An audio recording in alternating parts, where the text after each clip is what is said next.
ليخرجكم من الظلمات إلى النور وكان بالمؤمنين رحيما.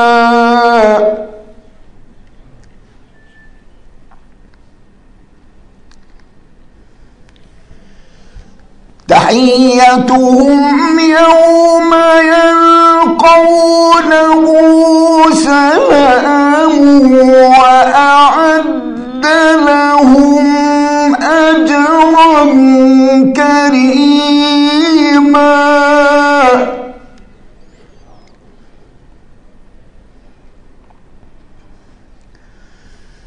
يا أيها النبي إنا أرسلناك شاهدا ومبشرا ونذيرا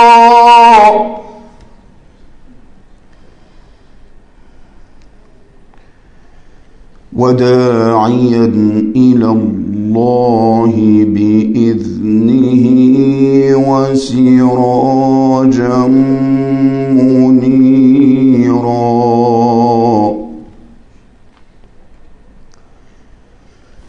وبشر المؤمنين بأن لهم من الله فضلا كبيرا.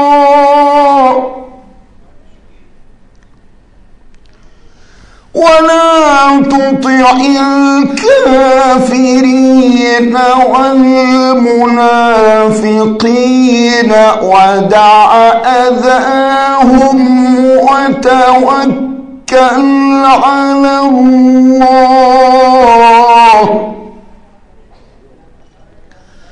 وتوكل على الله وكفى بالله وكيلا. صدق الله العظيم.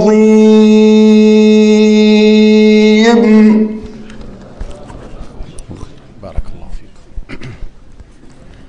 جزاکم اللہ خیرا. آج کی یہ بابرکت اور سعید مجلس کچھ مختلف انداز اپنائے ہوئے ہے. جس طرح اللہ کی کائنات کے بے شمار رنگ، اسی طرح اللہ کے ماننے والے اور اللہ کے محبوب بندوں کی بھی مختلف رنگ ہیں. عمومی طور پر مجالس کا آغاز اس وقت ہوتا ہے جب مہمانان گرامی کو اسٹیج پر بلوا لیا جاتا ہے، پھر تلاوت کا آغاز، اور تلاوت ایک بار ہوتی ہے، پھر اس کے بعد گفتگو. لیکن یہ رسول اللہ صلی اللہ علیہ وسلم سے محبت کے اظہار کی یہ مجلس ہے جس میں قرآن کی تلاوت بھی زیادہ اور مدح رسول بھی زیادہ، اور مجالس کی مختلف نشستیں بھی اپنے اپنے انداز رکھیں گی. اس لیے اب ایک نیا رنگ کہ جس میں مہمانان گرامی اور مہمان خاص طور پر جن کے لیے یہ مجلس منعقد کی گئی، جو رسول اللہ صلی اللہ علیہ وسلم سے ایک خاص قسم کی محبت رکھتے ہیں، جناب شیخ عرفان الحق استاد مکرم، ان سے درخواست ہے کہ وہ اسٹیج پہ تشریف لائیں، اور ان کے ساتھ ریکٹر بین الاقوامی اسلامی یونیورسٹی جناب پروفیسر فتح محمد ملک صاحب، پاکستان کا ایک بہت بڑا نام علم و ادب کے اعتبار سے، پاکستانیات کے حوالے سے، تاریخ اور سیاسیات کے حوالے سے، ان سے بھی التماس ہے کہ وہ مہمان کے ساتھ اسٹیج پر تشریف لائیں. اور ان کے ساتھ ہی عمید کلیت اللغہ العربیہ دکتور محمود مخلوف، ان سے بھی التماس ہے کہ کچھ دیر کے لیے وہ بھی تشریف لائیں. آپ حضرات سے التماس ہے کہ آپ